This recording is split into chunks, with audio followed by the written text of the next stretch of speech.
Yo,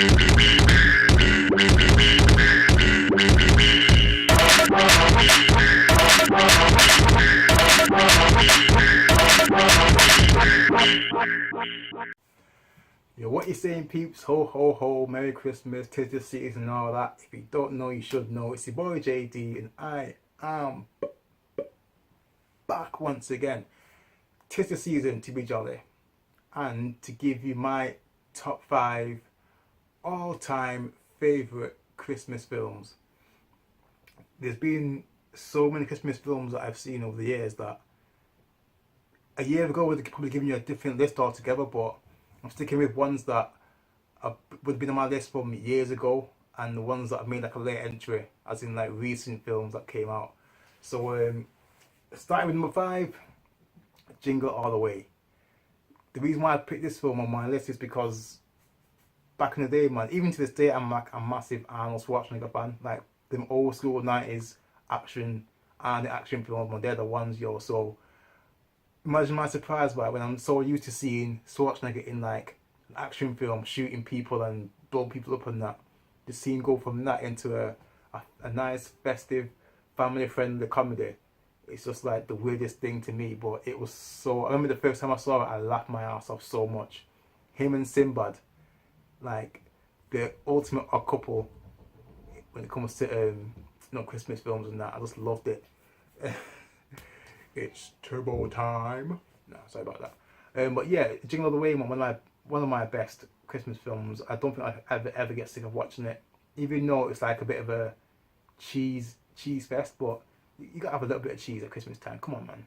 I don't like things that are too cheesy, but like, you know, every now and then like a little snippet of like, you know, bit of cheese in there, man. It's all good for a Christmas film. Come on, man.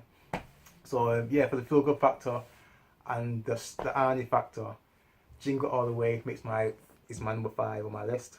Right. On to my number 4 on my list. Even though I haven't seen this film for so long, but I remember it because I was a massive fan of it when I was a kid back in the day. Nightmare Before Christmas. I think I've lost count as to like how many T-shirts and toys I had when I was a little kid watching that film. Back when it was like, it wasn't common to have like these kind of weird animated type films and that. I thought when I first saw it, I thought it was like a Halloween kind of film or something for adults because it didn't look like your atypical kiddies, Christmas film, which is why I liked it. Cause I like things that aren't the norm. But I need to watch it again. But I just put it on my list because I just remember it so vividly as being like one of my highlights of Christmas is always watching Night Before Christmas on Christmas night, not in the daytime, always on Christmas night because it's sort of like a nighttime film. But yeah, Night Before Christmas. My number 4 pick. Now a late entry into my list, which makes my number 3, is The Night Before. I remember I went to go see it at the cinema, and oh my god, I never realised how a Christmas film could be so funny, but yet so, what's the word I'm looking for now? Like probably thought provoking, if you want to call it that. Anthony Mackie, Seth Rogen, and Joseph Gordon Hewitt or Hewitt, I think it is. Levitt, that's it, my bad. Yeah, those 3 guys, man, get them all together, and I didn't think it'd be as funny as like the trailers would be, but like, oh my god, hilarious. And then like, then you throw in Michael Shannon as like the dope dealer as well, which is like a massive surprise to me, but I absolutely loved it, man. Last time I saw it though was like about a month ago, I think, probably longer than that. But again, it's one of those films where it has to make my list for Christmas now, because like now that I've seen it, I don't think any other Christmas film that I watch, in terms of like making me laugh my ass off, is gonna like break or beat The Night Before, making it onto my list. So number 3, Night Before. And number 2 is an interesting one now because there's been quite a few debates on this one, but I had to put it onto my list. It's gonna have to be Die Hard. Now, before I get into like why I put it on there, right? For me, I wouldn't normally consider Die Hard to be a Christmas film because it's the kind of film that I can watch at any time of the year. But the fact that it's being set at, it's filmed or based at Christmas time, and like a lot of times when I watch TV, it does seem to pop up on TV guide listing at Christmas. So I remember seeing like a little article online saying like, is Die Hard a Christmas film or not? Let's have a debate about it. And then a few weeks later, I see like it's been classed as a Christmas film, so hence why it's on the list. But saying that though, with Die Hard 2 was set at Christmas time, but I don't hear no debates about that being a Christmas film, but we'll leave that for another debate. But Die Hard though, even though I would watch it any time of the year, it is probably one of the best adult Christmas films that you could watch. The fact that it's not, you know, jolly and eccentric and that, and the fact that there's no Christmas, like, you know what I mean, no Christmas themes in there apart from a Christmas tree in the office that's been terrorized in that, and a couple of like Christmas one-liners, like the one where John McClane's like in the air vent. I feel like a TV dinner. All it was like a bit of turkey, some candied yams, some cranberry sauce, but no, I had to call on the goddamn tin can. That's a bar right there, yo. So yes, Die Hard is my number 2 on my list. And closing out at number 1, an all-time favourite. I mean, if it's not your number 1, it has to be on your top 5 or top 10 list. It's got to be Home Alone. Kevin! It's got to be Home Alone, man. Now, you can argue which one's better, Home Alone 1 or 2. But for me, it's got to be Home Alone 1. Because it's like this the first of, well, I won't say origin story, but it's the first of the trilogy. I'm not going to say the trilogy because I know there's been about 4 or 5 of them now, but the best ones are the first 2. Since Home Alone 3, man, it's just been down here like that, man. Down here like that.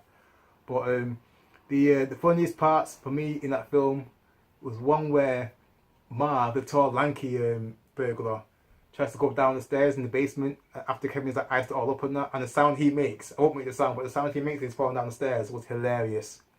And the second, one of the funniest moments in that film was, again, Marv, he gets the chance to put in his face and he screams like a little girl. Oh, me myself, man, that was me, I'd probably do the same thing because I hate spiders, but the fact that Marv is like some tall, lanky guy who doesn't seem to be scared of that much, well, take it back, he was scared of quite a few things, but the fact that he was that scared of a spider and he screamed like the house on like a little girl, oh, it's like something like a horror film.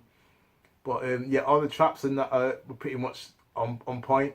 Some of the traps in Home Alone 2 were better than the ones in Home Alone 1, but the overall story of Home Alone 1, the fact that it was like a very first origin story, because in Home Alone 2 you knew what was going to happen, in Home Alone 1 you had no idea what was going to happen, and you know, Kevin was pretty much a G back then for someone who was only what, 7 or 8 years old at the time.